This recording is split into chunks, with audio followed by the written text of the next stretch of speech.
mes pépitos, j'espère que vous allez bien. Aujourd'hui on va parler, comme vous avez pu le lire dans le titre, de films. Et de quoi on va parler? Et bah tout simplement de mes films remonte morale. Alors vous allez voir que j'en ai pas beaucoup, mais c'est des films qui sont totalement différents les uns des autres et qui, selon moi, me remontent toujours le moral, je trouve, même s'ils abordent parfois des thématiques un peu plus souples et parfois un peu plus dures. Enfin bref, c'est parti. Vous allez voir qu'il n'y a pas tellement de classement, genre le premier c'est pas nécessairement le premier. Et pour commencer, nous avons Le Diable s'habille en Prada. Oh oui, et pourquoi est-ce que je le mets en premier? Parce que je trouve simplement que la thématique de ce film est insane. Genre, c'est un classique des films. Si vous l'avez pas vu, franchement, je vous invite à aller le regarder. On parle de business, on parle de travail, on parle de féru de boulot, on parle de mode, on parle de morale aussi, mine de rien.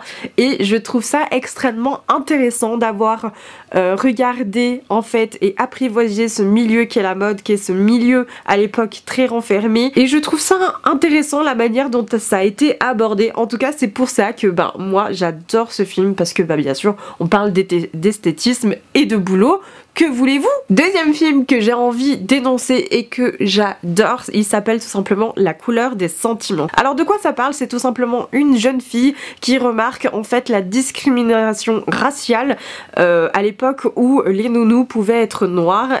Enfin voilà, bref, c'est toute une intrigue là-dessus et la dénonciation de cette discrimination. Pour moi, même si c'est une thématique extrêmement dure, c'est une thématique que je trouve ma foi intéressante. Et bien évidemment, on parle de lettres, on parle de mots, on parle d'écriture et une manière en fait de dénoncer des choses. Et ça, bien évidemment, si vous écoutez mes podcasts, vous allez remarquer que ce genre d'histoire me plaît, mais vraiment. Troisième film, mais plutôt en animé cette fois-ci, nous sommes sur La colline aux coquelicots et il s'agit tout simplement d'un film de Miyazaki des studios Ghibli. J'adore ce film parce que il retrace le vieux Japon. Pardon, excusez-moi, on a de la poussière partout. J'adore ce film parce qu'on retrace en fait le vieux Japon. On est surtout sur une histoire, j'ai envie de dire une intrigue qui pourrait se passer dans la vie courante, mais ce que j'adore c'est son côté très posé, son côté de vie très quotidienne finalement, et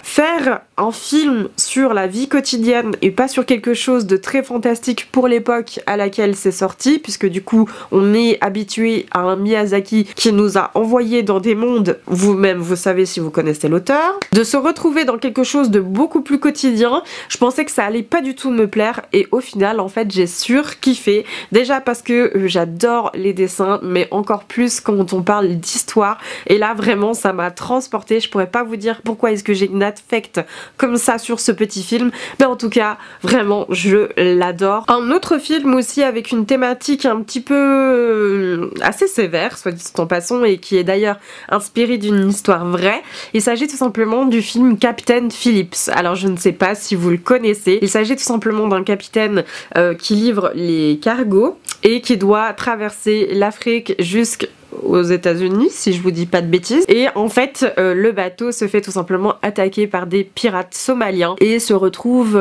bref, je veux pas vous spoiler, mais en tout cas se retrouve en difficulté, et c'est vraiment une histoire. Ce que je trouve le plus incroyable, c'est qu'il y a aucun camp de méchants entre le bien et le mal. Chacun a ses raisons de faire ce qu'il fait, et ça dénonce un petit peu la cruauté de ce qui se passe en ce moment dans la vie et dans le monde de manière générale, et je trouve que ça fait sens. En tout cas l'histoire est hyper intéressante malgré tout ce qu'il vit, ce pauvre capitaine, et j'ai trouvé cette histoire vraiment, mais c'est prenant. On est happé par l'histoire très très rapidement, vraiment, même si on parle d'un quotidien de capitaine, voilà, qui fait sa traversée, et là vraiment ce qui lui passe c'est juste hors norme, et on voit que l'équipage est aussi très intelligente. Il y a une espèce de stratégie, voilà, de communication.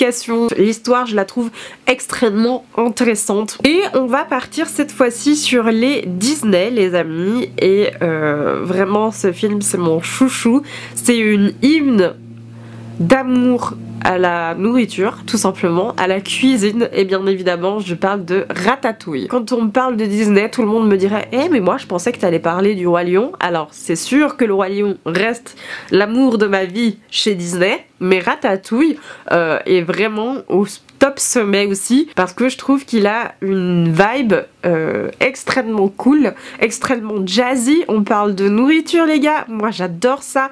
En plus il y a des sonorités un peu justement jazz à la Paris d'antan. À la Paris d'antan, ça se dit? On va dire que ça se dit. Je trouve que la vibe de ce film est incroyable. Juste est incroyable. À chaque fois que je regarde ce petit film, j'ai envie de préparer des plats, mais de oufissime, comme si on était dans un restaurant gastronomique. Voilà, ça transmet en fait finalement le message qu'il voulait donner, transmettre la passion de la cuisine et de l'amour de la cuisine, à la française bien évidemment, et j'ai trouvé ça extrêmement touchant. L'histoire est touchante, le fait qu'ils aient aussi mis un rat dans les personnages principaux, j'adore. Je sais que je suis beaucoup dans les vieux films, je suis pas du tout dans les neufs, mais c'est ceux qui, pour moi, me rendent un peu nostalgique, me font du bien, même si, comme je l'ai dit tout à l'heure, ont des trames beaucoup... enfin, plus ou moins dures, et vraiment, je trouve que, voilà, il faut un peu de tout pour faire un monde, et moi,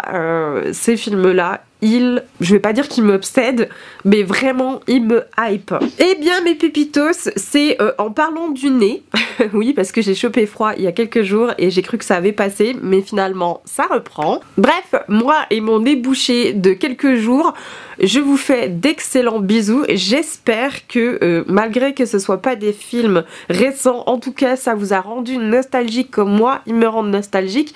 Je vous fais plein d'énormes bisous, je vous dis à demain pour une nouvelle vidéo et d'ici là, prenez soin de vous. Mouah, ciao!